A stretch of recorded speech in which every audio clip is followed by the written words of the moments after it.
Bethlehem Medical Institution, Department of Psychiatric Medicine, February 2nd, 2025.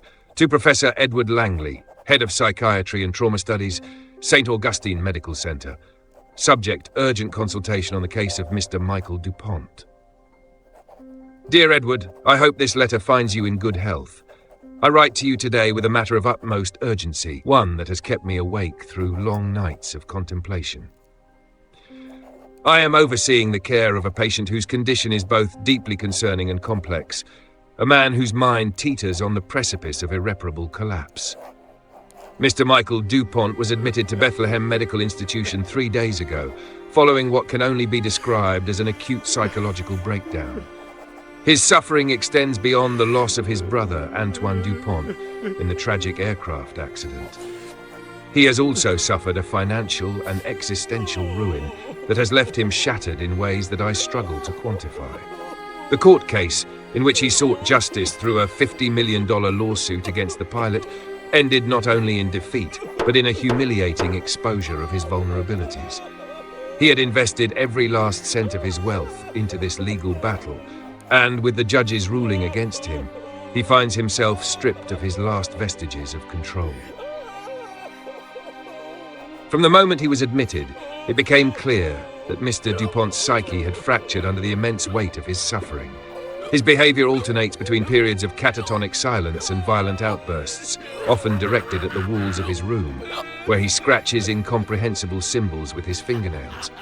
He speaks in whispers when he believes no one is listening, murmuring to himself in French, his native tongue, about betrayal, injustice, and an overwhelming sense of cosmic unfairness. During our private sessions, he cycles between quiet weeping and disturbing, almost manic laughter. He describes the sound of his brother's voice calling to him in the night, saying that he failed him, that he allowed his death to be meaningless. His eyes, bloodshot from nights without sleep, stare into the void, and his fingers shake when he tries to sip water from the cup I place in his trembling hands.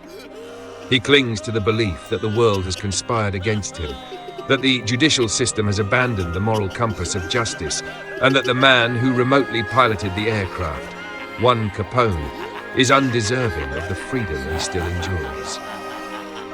The court's ruling, in his mind, was not just a rejection of financial restitution, but an outright mockery of his pain.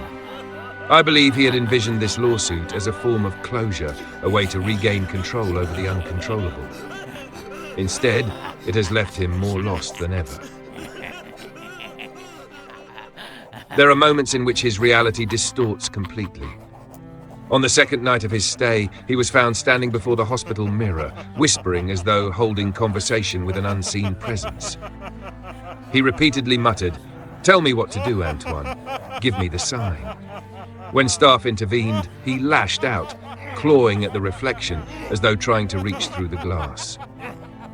Another particularly disturbing episode occurred just yesterday. As I entered his room for our scheduled session, I found him curled in the corner, his hands clenching at his own chest as though trying to reach inside himself. He spoke in fragmented sentences. They ripped him from the sky, shredded him like paper. And I watched it. I watched the numbers in the courtroom, the digits that meant nothing compared to what I lost. They said no evidence, but they never asked Antoine, did they? No one asked him if he wanted to be a number, a case, a cold file in a judge's hands. They gave his murderer freedom and left me to rot in the ashes. And now I am nothing but a joke. His moments of lucidity are fleeting, but in them, he expresses the gravity of his suffering with heartbreaking clarity. He tells me, in a voice so filled with anguish it makes my stomach turn, that he has nothing left. His home, his career, his fortune. He liquidated everything for this case, so sure of victory, so certain that justice would restore what had been taken. But justice, as it so often does, proved indifferent.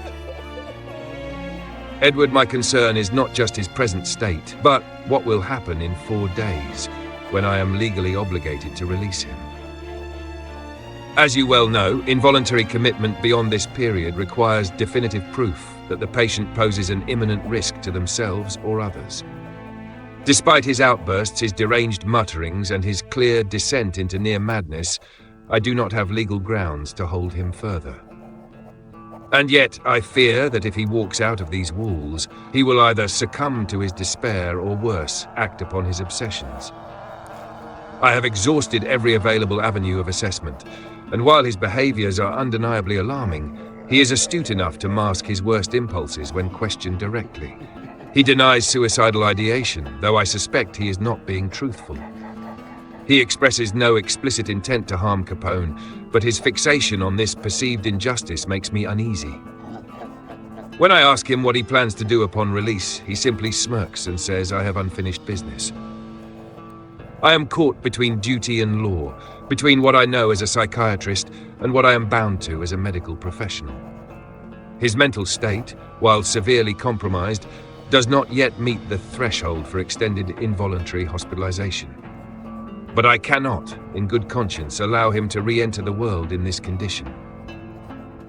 I am seeking your guidance on possible alternative interventions, legal, medical, or otherwise, that might allow me to extend his care.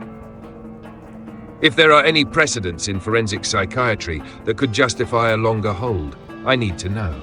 I have already initiated discussions with his remaining family, though they have largely distanced themselves from him due to his erratic behavior. I have also contacted a private security consultant to ensure that he is monitored after release, but this is merely a temporary measure.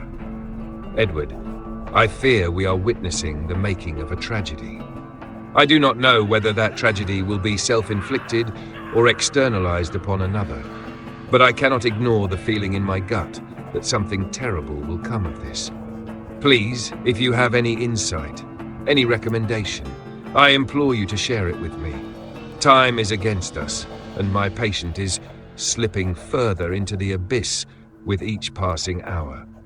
With sincere urgency, Dr. Paul Ballini, Head Psychiatrist, Bethlehem Medical Institution.